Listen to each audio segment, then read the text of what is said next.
Every great story begins somewhere, but that somewhere is usually nowhere that you want to be.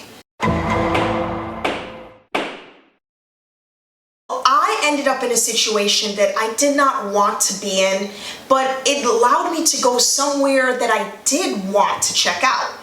And that's a story I'll be diving into today. How a regular court case turned into me going on to people's court. So this story begins with me checking on a tenant like I would do any other day. And that story begins with my dad becoming very ill and not being able to take care of my grandmother's affairs. Now, my grandmother owned a house, but she was blind and diabetic, and it got to the point where she became terminally ill and had to be bedridden. So everything fell on my lap. And honestly, it was not a lot, or it should not have been a lot if it wasn't for this one particular tenant. So let's talk about Mr. Gaylord. So Mr. Gaylord was about a 40 to 50, maybe even 60-year-old man. He was a little stout and very quiet, very antisocial. He didn't seem to bother anyone except for himself. And of course me, because he did not pay his rent for over 3 years. So I know what you're wondering, how did that happen?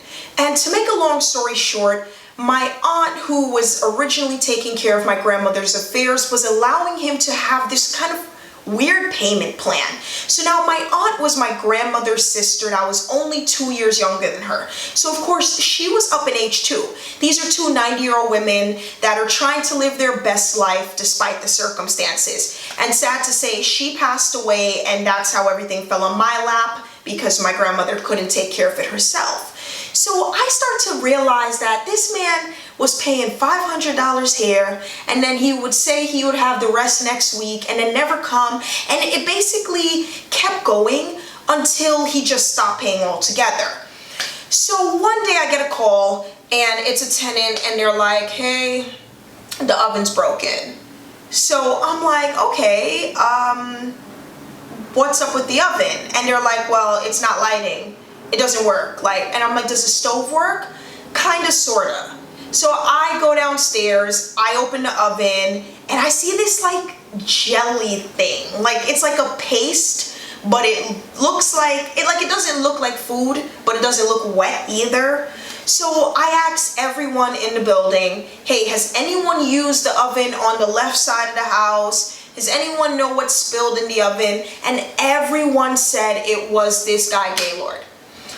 So I realized I have to ask him what he was cooking or what happened. And before I could, a tenant stopped me and said he was making hot chocolate in the oven again, and this time the cup exploded. He was making what in the where? He was making hot chocolate. Yes, he took a mug, put hot chocolate, milk, marshmallows, everything, and put it in the oven to heat up. We have 2 microwaves in this building, and tenants are also allowed to have small conventional things in their room. So you're telling me you have ample resources and you were making hot chocolate in the oven? So needless to say, I walked down the hall to his door, and even before I approached, I noticed all these little symbols on the wall. At first, honestly, I felt chills. I couldn't figure out what I was looking at. And then someone who was his next door neighbor said, those are tarot cards. And I'm like, tarot cards to read someone's palm? What a psychic would have? And they were like, yeah, he does some crazy things. So I said, what do you mean he does some crazy things? And she told me, come in my room for a second.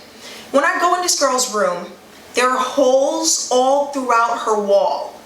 And there's little pieces of tissue in the hole. And straws. The straws have the tissue in there. I'm like, what exactly is this? What's going on? So I automatically am on the defense. I'm like, okay, what did you do? And when can I fix it? And she tells me, no, it's not me, it's him. So I'm like, what do you mean it's him? She's like, he does these weird enchantments and he goes crazy and he drills holes into my wall to peek at me sleeping at night. What? He does what? So I said, no, I don't believe it. So I decide to come back, let's say like around 9-10 p.m. And lo and behold, this guy, I smell this strong incense coming from the walls. It's not even like frankincense and myrrh. It's like something I have never smelled before. It wasn't marijuana. It wasn't like a drug that I would like know by smell. So I'm like, what is he burning? And she's like, wait for it. Next thing you know, I hear something that I could imagine from a movie. I'm here, ooga chaka, and I'm here, rah, rah, rah, and scream, and like someone literally saying like scream, and then I'm hearing these noises that I won't even try to imitate because like I don't know what they're going to conjure up, and I don't need those kind of entities in my house. So then, just like she said, I see a little eye, like I see a straw poke through the hole and like a little eye going in, and that's when I say, okay, I really gotta knock on this guy's door. So earlier that day, I knocked on his door. He didn't answer, but now I know he's home. So I knock again, and I'm like knocking, and I'm like, Mr. Gaylord, can you please come out? I need to talk to you about the oven. It's the landlord. Come on, please. I know you're there. Can I just briefly talk to you? Nothing. Fast forward to about a week later, I'm upstairs cleaning up, and I'm going through all this mail and I'm backlogging all his rent lodges. And I'm just like, how did this guy get away with not paying for all these years? And then I find this.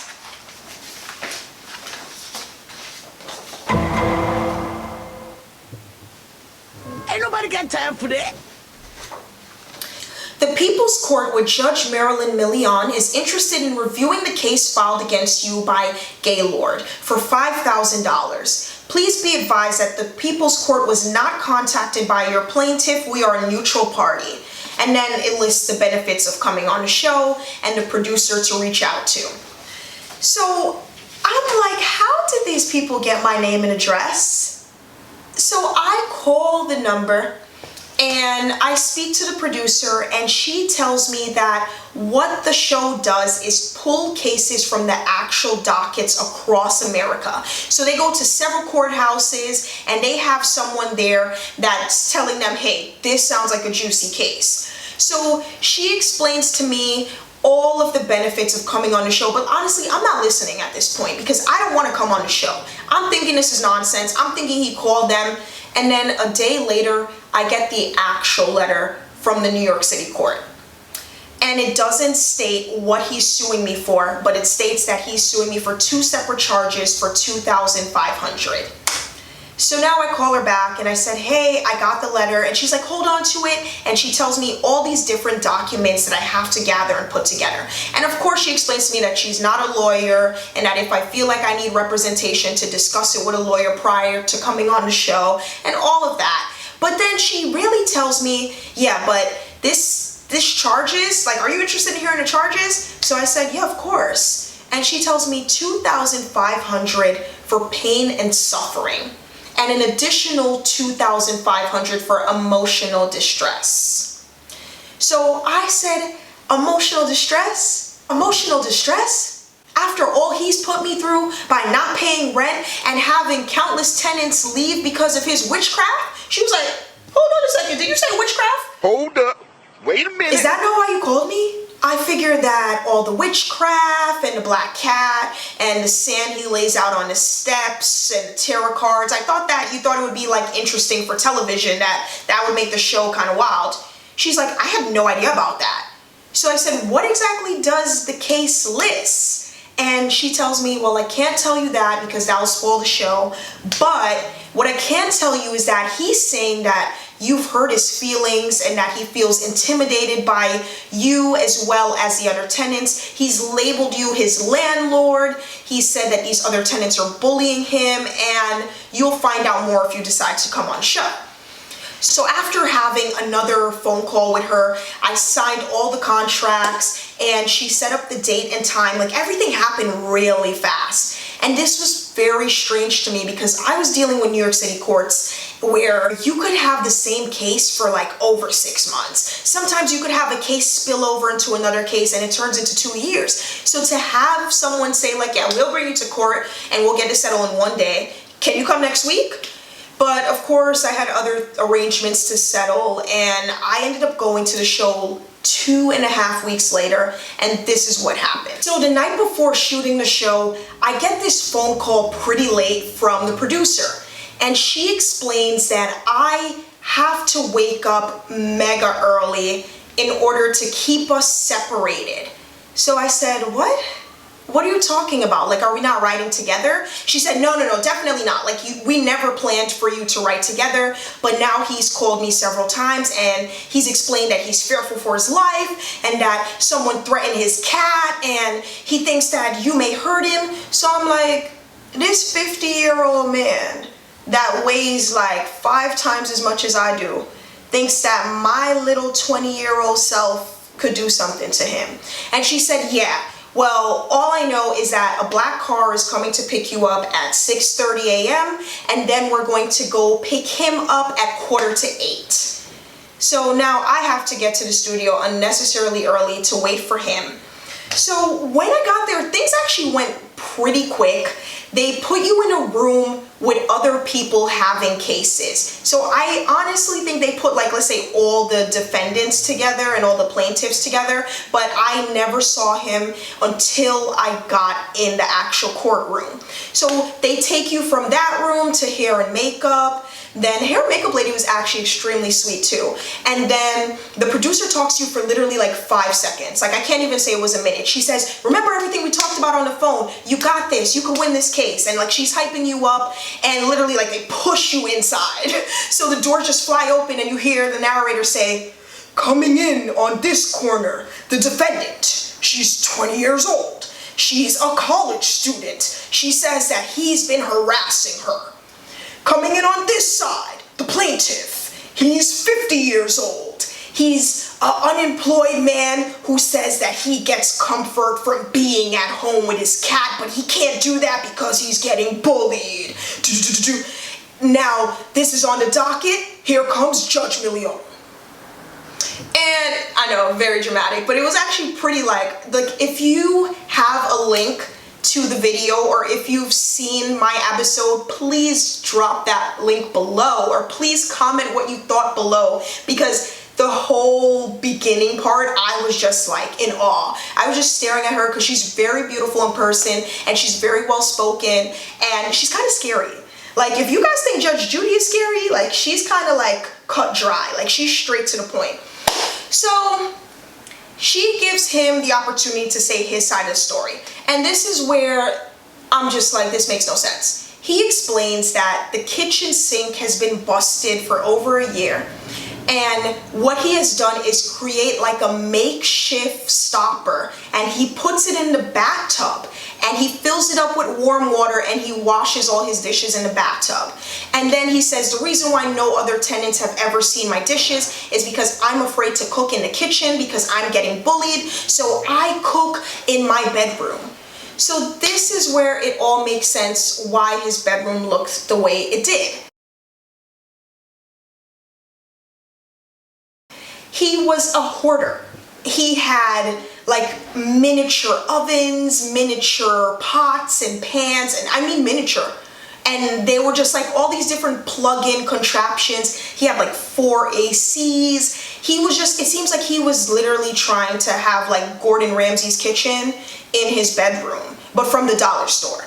So then he says, but it's not safe for him to bathe in the bathtub because the shower head is busted, so he has to squat down and he's injured his back. And that's why he's suing me for pain and suffering, because he basically takes a pot and he does whatever he has to do to clean himself up, so he hasn't had a proper shower in over 2 years, and that's why he has a certain odor, and that's why his skin is cracking. And it just like, I was just like, I don't even know if they played all of that on TV, because he was just like talking and just rambling on and on and on. So after that, he explains that people are mean to him because they think he's doing witchcraft. They told you you can't stay here. Do you know why they told you that? I was originally told that they just didn't like me and thought that I was a devil worshiper. Thought they were just going off of rumors and just, crazy stuff from people. What did they actually tell you? That's what they told you? So the judge says, why do people in your house think he's doing witchcraft? And I explained the tarot cards, that he would do this thing where anytime I would walk out the building, he would run from the corner and he would take pictures of my behind. And I literally mean he would zoom in on my butt. I had to call the police on him twice, and one time the police made him delete the photos. The second time they said they legally couldn't do it. But then he began doing these things where he would make a circle out of sand. Sometimes it was regular beach sand, sometimes it was black sand. He would put these little contraptions underneath his window because his window was in the front of the house. He would just do all these weird things, and then the incense, and then he would take a broom and stick the ceiling, I assume, because it was a weird noise that we would get on our floor upstairs. And he was just doing these things that were just bizarre. Not to mention the holes in this girl's wall and running out naked all the time and just laying out in the grass in the summer with his cat over his private area to cover himself. So I was just explaining all of this to the judge, and she's like, what? And then she asks him, so if this is such a horrible building for you to live in, why are you still there? You haven't paid rent in 3 years. Why are you still there? And he's like, and he just kept saying, I feel like I'm getting bullied. He literally just kept repeating the same thing. I feel like I'm getting bullied. I feel like I'm getting bullied. And she'd be like, so why are you cooking in your room? Because I'm bullied. So why do you have a cat when you're not allowed to have a cat? Because I'm bullied. So he just kept saying the same thing, and he had no proof of anything.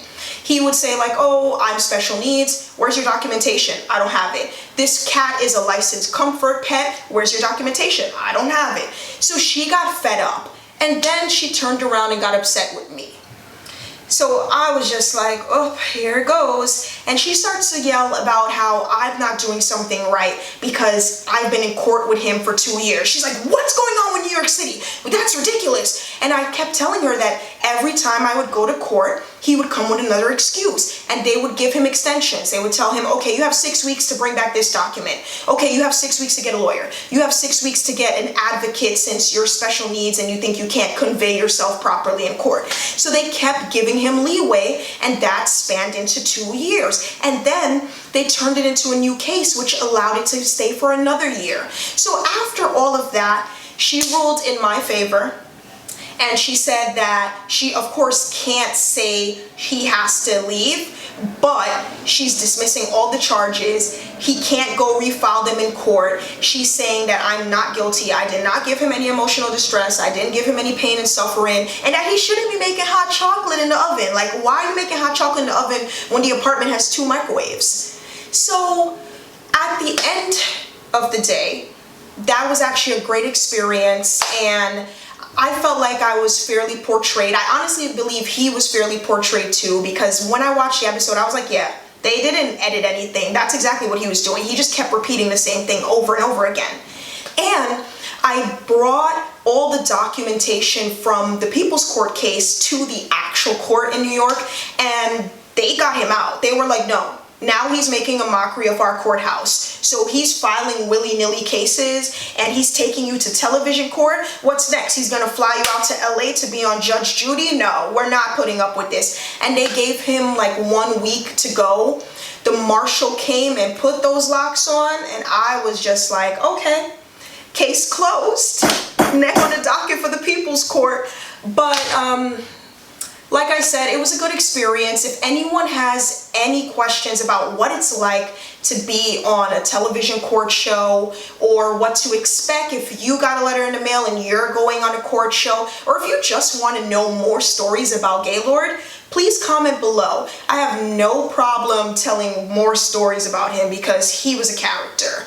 So thank you again for watching this video. Please subscribe if you enjoyed this story. Please like it. Maybe you could follow me on Instagram, double tap, but even more so, if you could share this video and tell a friend to tell a friend to tell one next friend and then them cousin, then I would highly appreciate it. So thank you again.